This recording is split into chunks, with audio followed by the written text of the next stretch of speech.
the British-born killer who brought terror to the heart of London.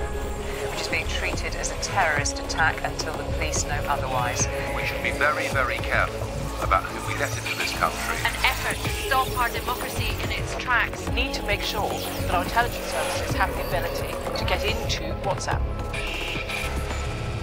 As 2016 drew to a close, Romanians elected a new government. 1 month later, that government came under serious pressure after it issued an emergency decree about corruption. It was not a crackdown. It was the opposite. The government wanted to ease up on the fight against graft. What followed was the largest series of demonstrations the country has seen since 1989 and the fall of the communist government of Nicolae Ceausescu. The Romanian news media have been accused of taking sides on this story. Outlets considered close to the government and the ruling Social Democratic Party were targeted by protesters who call them part of the corruption problem. Many of those news outlets have a conflict of interest, since their owners have either been jailed by or are being investigated by something called the National Anti-Corruption Directorate, known by its Romanian acronym, the DNA. Founded in 2003, the agency has gained ground in the anti-corruption fight, as well as international praise for its work prosecuting high-level politicians and business owners. And that's a story that many media outlets, given who's bankrolling them, are not at liberty to cover properly. The Listening Post's Paolo Ganino now from Bucharest on Romania, the media there, and a tale of corruption that runs deep.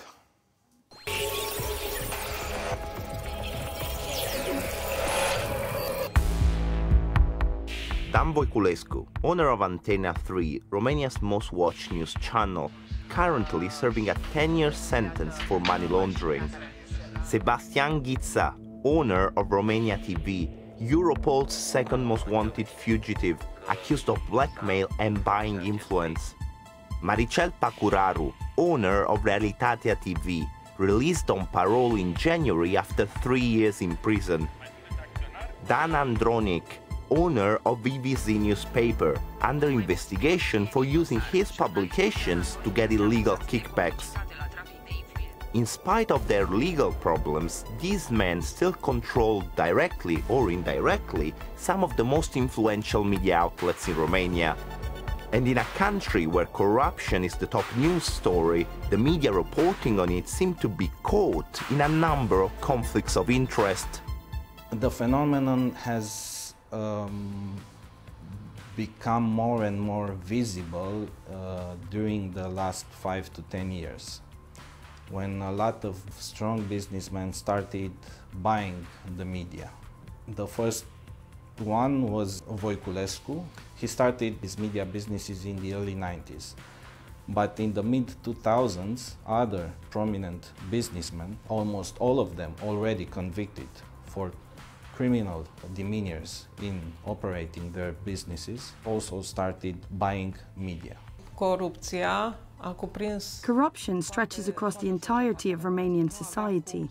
It is impossible to have corruption only in politics or only in business and for every other segment to remain untainted. Part of the media is of course biased. They're not objective when they deal with important topics related to corruption because they always have something or someone they need to defend. Romania has 5 24-hour news channels. The UK, with a population of 64 million, has 2, and France, with 66 million people, has 4. In Romania, there's one 24-hour news provider for every 4 million people, and yet another news channel is about to launch. With the fall of communism in 1989 and the advent of the free market, Romanian politicians and business tycoons saw an opportunity in the private outlets to come to further their own agendas. The public broadcaster TVR went from having a monopoly to becoming insignificant, poorly managed over the years and unable to compete. It left the field open to private networks with shady ties to take over the market and ultimately the message.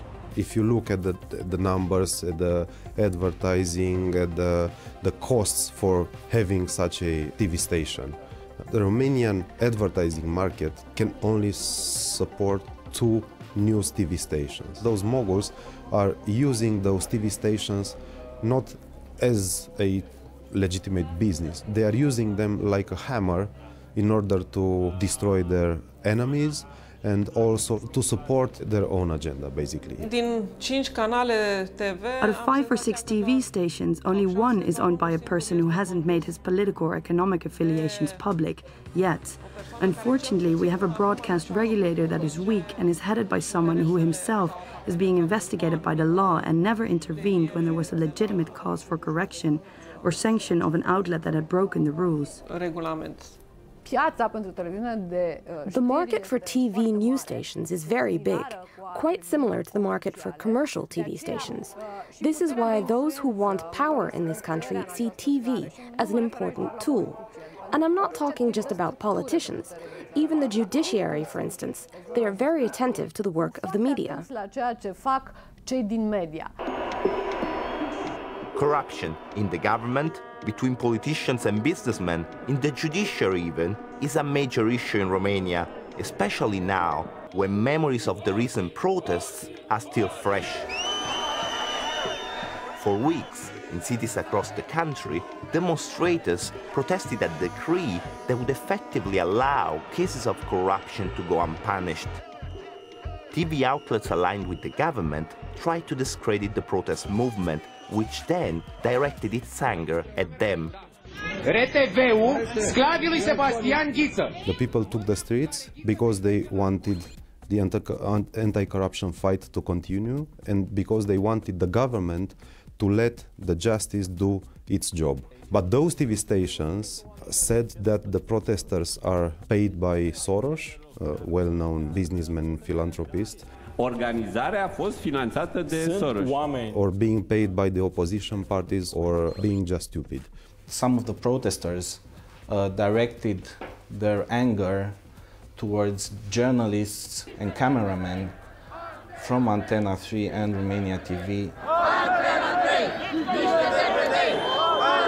And those journalists took the blows, took the rage of the protesters, of the public, for what their news outlets did, which is blatant manipulation, disinformation about the meaning of those protests and the way those protests actually develop. Ceea ce se întâmplă este socotit de unii ca fiind un protest legitim, este socotit de alții ca fiind o lovitură de stat în desfășurare. Some of the journalists who did not side with the government during the protests were singled out by the Interior Minister. At a press conference, she read out the names of the reporters who she said instigated the protests. Another area of contention is the coverage of the National Anti-Corruption Directorate, the DNA. The DNA is the agency tasked with monitoring and prosecuting cases of graft. In a country where so many are suspicious of state-run bodies, it is an anomaly. Polls say 60% of Romanians trust the DNA. Just 30% have faith in their media outlets, some of which give the DNA a rough ride, especially organizations whose bosses the agency has investigated or sent to prison.